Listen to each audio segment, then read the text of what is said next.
کاتێک داوای یارمەتی لە خەڵک دەکەیت لە ڕوانگەی بەرژەوەندی خۆیان ئەمە بکە، قەت لە ڕوانگەی بەزەی هاتنەوە یا چاکەکردن داوایان لێ مەکە. ئەگەر تۆ پێویستت بەوەی ڕوو بکەیتە هاوپەیمانێک بۆ یارمەتی، خۆت ماندوو مەکە بەوەی بیری بێنیتەوە لە ڕابردوودا چەندێک یارمەتیت داوە و چاکەت لەگەڵ کردووە، ئەو ڕێگەیەک دەدۆزێتەوە بۆ فەرامۆشکردنت. لە بری ئەمە شتێک لە داواکەتدا یان لە هاوپەیمانیەتیتدا لەگەڵ ئەو بخەرە ڕوو کە کەڵکی بۆ ئەو هەیە و بە بەراورد بە داواکەت جەختی زیاتری لێ بکەرەوە. ئەو بە شێوەیەکی تامەزرۆیانە وەڵامگۆ دەبێت کاتێک دەبینێ شتێکی بۆ ئەو تێدایە سەرپێچی یاساکە. لە سەرەتای سەدەی 14دا پیاوێکی گەنج بە ناوی کاسترۆچیۆ کاستراجانی لە سەربازێکی ئاساییەوە پلەی بەرز بووەوە بۆ لۆردی شاری گەورەی لۆکا، ئیتاڵیا. یەکێک لە خێزانە بەهێزەکانی شار پۆگیۆکان ڕۆڵێکی سەرەکیان هەبوو لە بەرزبوونەوەی ئەودا کە لە ڕێگەی ناوپاکی و خوێنڕێشتن مەیسەر بوو. بەڵام پاش ئەوەی دەسەڵاتی گرتە دەست، ئەوان ئەو هەستەیان لا پەیدا بوو کە کاسترۆجیۆ ئەمانی بیر چۆتەوە. کورسایی تموحەکەی ئەو لە هەر سوپاسگوزاریەکی زیاتر هەبوو کە هەستی پێدەکرد. لە 1325دا لە کاتێکدا کە کاسترۆجیۆ لە شوێنێکی دوور لە شەڕدا بوو لەگەڵ ڕکابەری سەرەکی لۆکا فلۆرێنس، پۆگیۆکان لەگەڵ خێزانە خانەدانەکانی تر لە شارە گەلە کۆمەکیان کرد بۆ خۆقوتارکردن لەم میرە سەربەگۆبەن و چاوچنۆکە. بە هەڵای ساندنی یاخیگەریەک پیلانگێڕان هێرشیان کردە سەر ئەو حاکمەی کارتۆجیۆ لە پاش خۆی داینابوو تا حکمی شارەکە بکات و کوشتیان. ئاژاوە هەڵایسا و پشتیوانانی کاسترۆجیۆ و پشتیوانانی پۆگیۆ کەوتنە شەڕ. لەگەڵ ئەوەشدا لە ترۆپکی تەنگەژەکەدا ستیچفانۆ دی پۆگیۆ بە تەمەنترین ئەندامی خانەوادەکە دەستێوەردانی کرد و وهای لە هەردوو لا کرد چەکەکانیان دابنێن. ستێفانۆ کە پیاوێکی ئاشتیخواز بوو لە پیلانگێڕیەکەدا بەشداری نەکردبوو. ئەو بە خانەوادەکەی وتبوو کە ئەمە بە خوێنڕێژیەکی بێئاکام کۆتایی دێت. ئێستا ئەو سوور بوو لەسەر ئەوەی دەبێ ئەمە لە بری خانەوادەکە بێتە ناوەوە و کاسترۆجیۆ ڕازی بکات تا گوێ لە سکاڵاکانیان بگرێت و وەڵامگۆی داواکانیان بێت. ستێفانۆ بە تەمەنترین و ژیرترین ئەندامی هۆزەکە بوو. خانەوادەکەی ڕازی بوون لەسەر ئەوەی متمانە بە دیبلۆماسیەکەی بکەن نەک بە چەکەکانیان. کاتێک هەواڵی یاخیگەری گەیشتە کاسترۆجیۆ، ئەو بە پەلە گەڕایەوە لۆکا. لەگەڵ ئەوەشدا بە هاتنی کاتی گەیشتنەوەی لە ڕێگەی ستێفانۆوە شەڕ وەستا بوو. ئەو لە بەرامبەر هێمنی و ئارامی شاردا تووشی سەرسوڵمان بوو. ستێفانۆ دی پۆگیۆ یۆنای ئەوەی کردبوو کە کاسترۆجیۆ سوپاسی دەکات لە بەرامبەر بەشداریەکەی لە دامرکاندنەوەی یاخیگەریەکەدا، بۆیە سەردانێکی میری کرد. ئەو وتی یاخیبووەکان لە خانەوادەکەیدا گەنجن و هەڵەشەن، تینووی دەسەڵاتن، لەگەڵ ئەوەشدا بێ ئەزمونن. ئەو بەخشندەی ڕابردووی هێنایەوە یاد کاسترۆجیۆ. ئەو وتی لەبەر هەموو ئەم هۆکارانە میری گەورە دەبێت لە پۆگیۆکان خۆش بێت و گوێ لە سکاڵاکانیان بگرێت. وتی ئەمە تاکەشتی دادپەروەرانەیەکە بکرێت، چونکە خانەوادەکە بە شێوەیەکی ئارەزومەندانە چەکەکانیان داناوە و هەمیشە پشتیوانی ئەو بوون. کاسترۆجیۆ بە ئۆقرەوە گوێی گرت. پێ نەدەچوو ئەو تۆسقاڵێکیش گوێ بگرێت یان تووڕە بێت و کینەی هەبێت. لە بری ئەمە ئەو بە ستێفانۆی وت دڵنیا بێت لەوەی کە دادپەروەری زاڵ دەبێت و داوای لێ کرد تەواوی خانەوادەکەی بێنێتە کۆشک تا قسە لەسەر خەم و ناڕەحەتیەکانیان بکەن و بگەنە ڕێکەوتنێک. لە کاتێکدا کە ئەوان ئیزنیان لە یەکتری خواست، کاسترۆجیۆ وتی ئەم سوپاسی خوا دەکات بۆ ئەو دەرفەتەی پێی بڕا تا بەزەی و هاوسۆزی خۆی پیشان بدات. ئەو ئێوارەیە سەراپای خانەوادەی پۆگیۆ هاتنە کۆشک. کاسترۆجیۆ دەست بەجێ هەمووانی بەگرت دا و چەند ڕۆژێک دواتر هەموویانی تیرباران کرد بە ستێفانۆشەوە. لێکدانەوە ستێفانۆ دی پۆگیۆ ڕەمزی هەموو ئەو کەسانەیە کە بڕوایان وایە دادپەروەری و پیرۆزی دۆزەکەیان زاڵ دەبێت. بە دڵنیاییەوە لە ڕابردوودا داواکانی دادپەروەری و سوپاسگوزاری ناوبەناو سەرکەوتوو بوون، بەڵام زۆر جار لێکەوتەی کارەساتباریان هەبووە، بە تایبەت لە مامەڵەکردن لەگەڵ کاسترۆجیۆکانی جیهاندا. ستێفانۆ دەیزانی میر لە ڕێگەی ناپاکی و دڵڕەقیەوە گەیشتۆتە دەسەڵات. دوجار ئەمە پیاوێک بوو کە هاوڕێیەکی نزیک و دڵسۆزی ڕوبەڕووی مەرگ کردبووەوە. کاتێک کاسترۆجیۆ پێی وترا کە هەڵەیەکی کارەساتباری کردووە بەوەی هاوڕێیەکەی خۆی کوشتووە لە کۆندا، لە وەڵامدا وتبووی ئەمە دوژمنێکی نوێی کوشتووە، نەک هاوڕێیەکی کۆن. پیاوێکی وەکو کاسترۆجیۆ تەنیا هێز و بەرژەوەندی خۆی دەزانی. کاتێک یاخیگەری دەستی پێکرد بۆ کۆتاییهێنان و دانانی خۆی لەبەر بەزەییەکەیدا مەترسیدارترین هەنگاو دەبوو. تەنانەت جارێکیان ستێفانۆ دی پۆگیۆ ئەو هەڵە کوشندەیەی کردبوو. لەگەڵ ئەوەشدا ئەو هێشتا بژاردەی لە بەردەمدا بوون. ئەو دەیتوانی پارە پێشکەشی کاسترۆجیۆ بکات، دەیتوانی چەندێک بەڵێنێک بۆ ئایندە بخاتە بەردەمی، دەیتوانی ڕوونی بکاتەوە کە پۆگیۆکان هێشتا دەتوانن کاریگەریان بۆ دەسەڵاتەکەی ئەو هەبێت. بۆ نمونە کاریگەریان لەسەر دیارترین خانەوادەکانی ڕۆم و ئەو هاوسەرگیریانەی کە دەیانتوانی ئەنجامی بدەن. لەبری ئەمە ستێفانۆ ڕابردوو ئەو قەرزانەی هێنایەوە یاد کە هیچ ئەرک و بەرپرسیارەتیەکی نەدەخستە سەرشانی. مرۆڤ نەک تەنیا ناچار نییە سوپاسگوزار بێت، سوپاسگوزاری زۆر جار بارێکی قورسە کە ئەو بە خۆشحاڵیەوە کۆتایی پێهێنا. لەم حاڵەتەشدا کاسترۆجیۆ خۆی لە بەرپرسیارەتیەکانی بەرامبەر پۆگیۆکان قوتار کرد لە ڕێگەی بنەبڕکردنیان. پەیڕەویکردن لە یاساکە لە 433 پێش زایندا ڕێک پێش جەنگی پێلپۆنیزی دورگەی کۆرسیرا دواتر ناونرا کۆرفو دەوڵەت شاری کۆرنیس کەوتنە سەر لێواری ململانێ. هەردوو لایەن باڵوێزیان ناردە ئەسینا بۆ هەوڵدان بۆ ڕازیکردنی ئەسیناییەکان تا ببنە لایەنگریان. مەترسیەکان گەورە بوون چونکە هەر کەسێک ئەسیناییەکانی بەدەست بهێنا بە دڵنیاییەوە جەنگەکەی دەبردەوە. هەر کەسێکیش جەنگی ببردایەتەوە ئەوە بە دڵنیاییەوە بەزەیی بەلایەنی بەرامبەردا نەدەهاتەوە. یەکەم جار کۆرسیرا قسەی کرد. باڵیۆزەکەی کۆرسیرا بەوە دەستی پێکرد کە وتی پێشتر دورگەکە قەت یارمەتیدەر نەبووە و لە ڕاستیدا خۆی لەگەڵ دوژمنانی ئەسیناییدا یەک خستووە. هیچ هاوپەیمانیەکی هاوڕێیەتی یان سوپاسگوزاری لە نێوان کۆرسیرا و ئەسیناییەکاندا نەبوو. بەڵێ باڵیۆز دانی پێدانا ئەو ئێستا لە ترس و نیگەرانی بۆ سەلامەتی کۆرسیرا هاتبوو بۆ لای ئەسیناییەکان، تاکە شتێک کە ئەو دەیتوانی پێشکەشی بکات بریتی بوو لە هاوپەیمانیەتی بەرژەوەندیە دوولایەنیەکان. کۆرسیرا هێزێکی دەریایی هەبوو کە لە قەبارە و بەهێزیدا لە دواوەی هی ئەسیناییەکانەوە بوو. هاوپەیمانیەتیەک لە نێوان دوو دەوڵەتەکەدا هێزێکی پتەوی لێ دروست دەبوو. هێزێک دەیتوانی دەوڵەتی ڕکابەری سپاردا بتۆقێنێت. بەداخەوە ئەمە هەموو ئەو شتە بوو کە کۆرسیرا دەیتوانی پێشکەشی بکات. پاشان نوێنەرەکەی کۆرنیس وتارێکی بەسۆزی لێهاتوانەی پێشکەش کرد کە جیاوازیەکی توندی هەبوو لەگەڵ بۆچوونی بێتامی وشکی کۆرسیرا.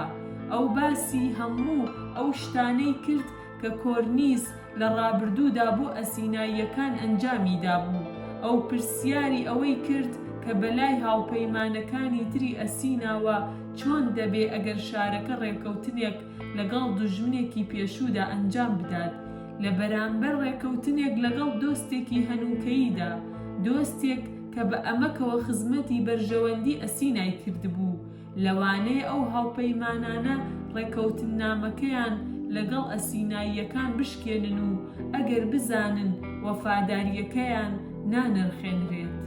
ئەو ئاماژەی بە یاسای هێڵینی و پێویستی چاکەدانەوەی کۆرنیسدا لە بەرامبەر ئەو هەموو کردارە چاکانەی ئەنجامی دابوون. ئەو بۆ دوجار چووە سەر لیستێکی هەموو ئەو خزمەتگوزاریانەی کە کۆرنیس بۆ ئەسیناییەکان ئەنجامی دابوو، گرنگی پیشاندانی سوپاسگوزاری بۆ دۆستەکان. پاش وتارەکە ئەسیناییەکان لە ئەنجومەنێکدا مشتومڕیان لەسەر پرسەکە کرد. لە خولی دووەمدا ئەوان بە زۆرینەی بەرچاو دەنگیاندا بە هاوپەیمانی لەگەڵ کۆرسیرا و بەلاوەنانی کۆرنیس. لێکدانەوە مێژوو بەڕێزەوە یادی ئەسیناییەکان دەکاتەوە، بەڵام ئەوان واقعبینی پێشەنگی یۆنانی کلاسیکن. لەگەڵ ئەوانەدا هەموو بەلاغەت، هەموو داواکاریە هەستیەکان لە جیهاندا ناتوانن لەگەڵ مشتومڕێکی پراگماتیکیدا بگونجێن، بە تایبەت مشتومڕێک کە دەسەڵاتیانی زیاتر کردووە. ئەوەی کە باڵیۆزە کۆرنیسیەکە درکی پێنەکرد ئەوە بوو کە ئاماژەکانی بۆ بەخشندەی ڕابردووی کۆرنیس بەرامبەر ئەسیناییەکان تەنیا بووە مایەی هەراسانکردنی ئەسیناییەکان. بە شێوەیەکی ئاڵۆز پرسیاری ئەوەیان لێ دەکردن کە هەست بە گوناه بکەن و دەیان خستنە ژێر ئەرک. ئەسیناییەکان نەیان دەتوانی بایەخێکی کەمتر بدەن بە چاکەکانی ڕابردوو، هەستە دۆستانەیەکانی ڕابردوو. لە هەمان کاتدا ئەوان زانیان ئەگەر هاوپەیمانەکانی تریان ئەوانیان وەها بینی بێت کە بێ ئەمەکن بەرامبەر دەستبەرداربوون لە کۆرنیس، هێشتا ئەگەری ئەوە نەبوو کە ئەم دوو دەوڵەت توشارانە هێشتا پەیوەندیەکانیان بە ئەسیناییەکانەوە ببچڕێنن کە دەسەڵاتی پێشەنگ بوو لە یۆنان. ئەسیناییەکان لە ڕێگەی هێزەوە حکومی ئیمپراتۆرەکەیان کرد و هەر هاوپەیمانێکی یاخیگەریان ناچار کرد بگەڕێنەوە. کاتێک خەڵکی لە نێوان قسە لەبارەی ڕابردوودا و قسەکردن لەبارەی ئایندە هەڵدەبژێرن، کەسێکی پراگماتیک هەمیشە ڕوو دەکاتە ئایندە و لەبارەی ئایندەوە دەدوێت، ڕابردوو لەبیر دەکات. لە کاتێکدا کە کۆرسیرانیس درکی بەوە کرد هەمیشە باشترین شت ئەوەیە کە بە شێوەیەکی پراگماتیکی لەگەڵ کەسێکی پراگماتیدا قسە بکەیت. لە کۆتاییشدا زۆربەی خەڵکی لە ڕاستیدا پراگماتیکن، ئەوان بە دەگمەن لە دژی بەرژەوەندی خۆیان هەنگاو دەنێن. ئەوە هەمیشە ڕێسایەک بووە کە دەبێ لاواز پاشکۆی بەهێز بێت و سەرباری ئەمەش ئەوە لە بەرچاو دەگرین کە ئێمە شایستەی دەسەڵاتەکەمانین. تاوەکو ساتەوەختی ئێستاش تۆوات بیر کردوتەوە کە ئێمە شایەنی دەسەڵاتەکەمان بووبین، بەڵام ئێستا پاش خەڵمڵاندنی بەرژەوەندی خۆت تۆ بەرەبەرە دەست دەکەیت بە قسەکردن لەسەر سۆنگەی ڕاست و هەڵەوە. لەگەڵ ئەوەشدا لە بەرچاوگرتنی لەو جۆرە قەت خەڵکی لە دەرفەتەکانی ئەو شکۆدارکردنە دوور نەخستۆتەوە کە لەلایەن هێزێکی گەورەوە پێشکەشی کراوە. لە گەشتەکەتدا بەرەو دەسەڵات بە بەردەوامی خۆت لە پێگەی داواکردنی یارمەتی لەو کەسانە دەبینیتەوە کە لە پێگەی بەهێزتردان. هونەرێک هەیە بۆ داواکردنی یارمەتی، هونەرێک کە بەندە بە توانای تۆ بۆ تێگەیشتنی ئەو کەسەی مامەڵەی لەگەڵدا دەکەیت و تێکەڵاوکردنی پێویستیەکانت لەگەڵ هی ئەواندا.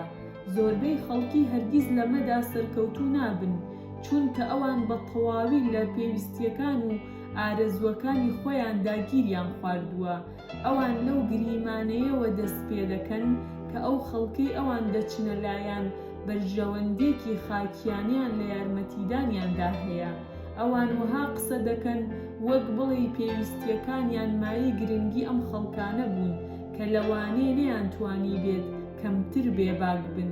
هەندێک جار ئەوان ئاماژە دەدەن بە پرسە گەورەکان، دۆزێکی گەورە یان هەستە بەرجەستەکانی وەکو خۆشەویستی و ئەمەک. ئەوان پەنا بۆ وێنە گەورەکە دەبن، کاتێک واقعیەتە ڕۆژانەییە سادەکان کاریگەرتر دەبن.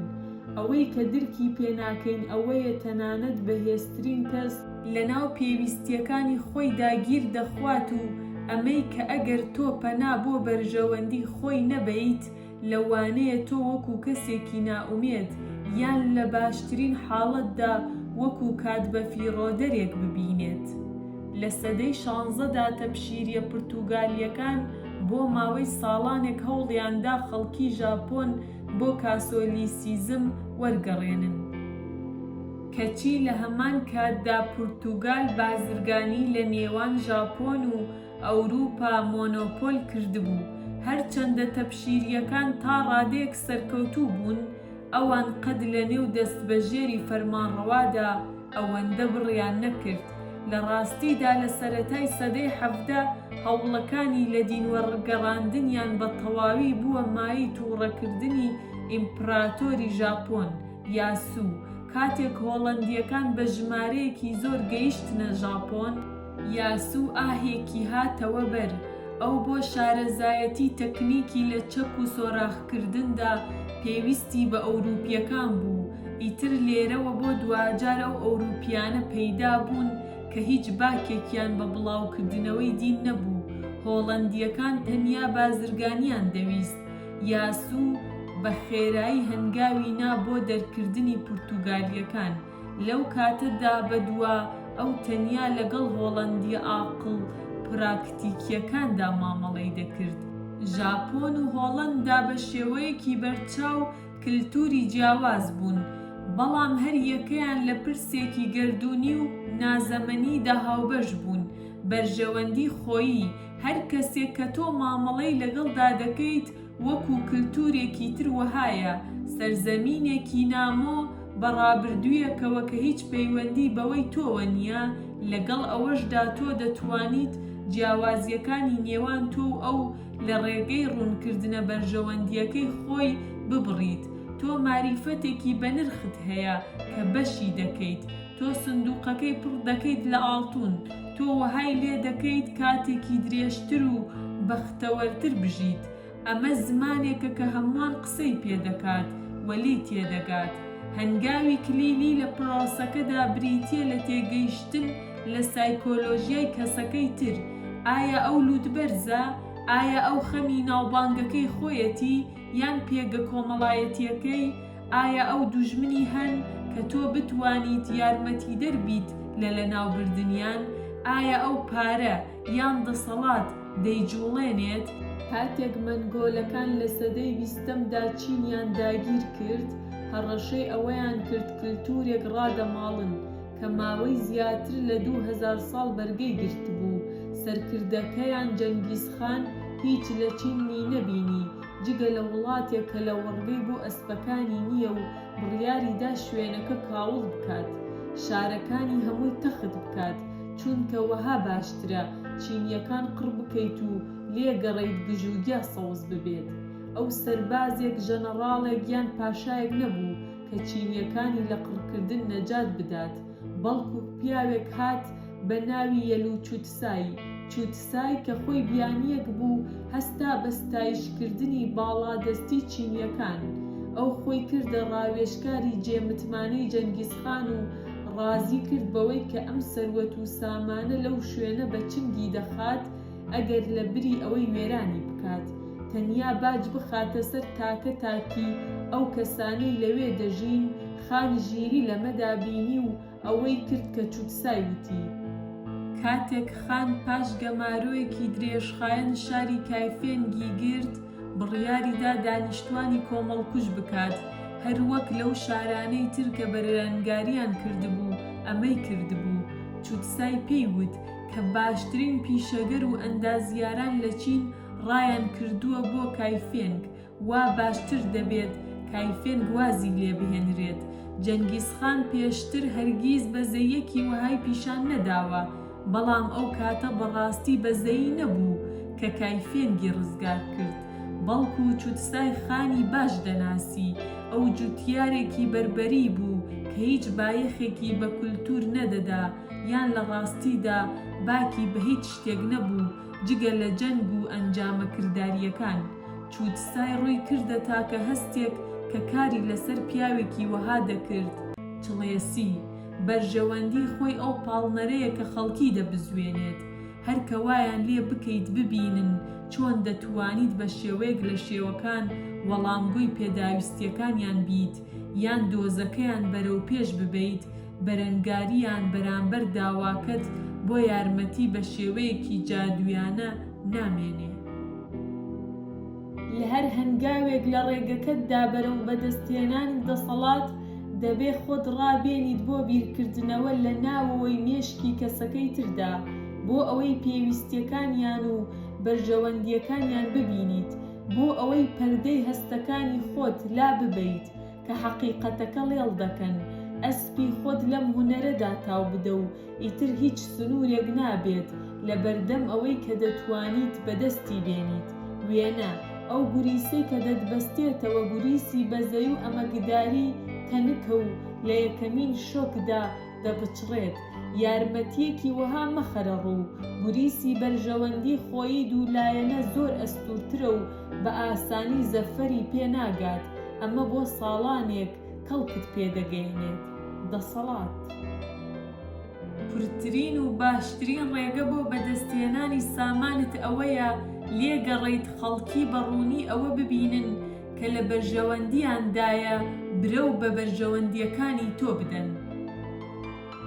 پێچەوانە بوونەوە هەندێک کەس ڕووکردنە بەرژەوەندی خۆیان بە دزێ و بێئەدەبانە دەبینن.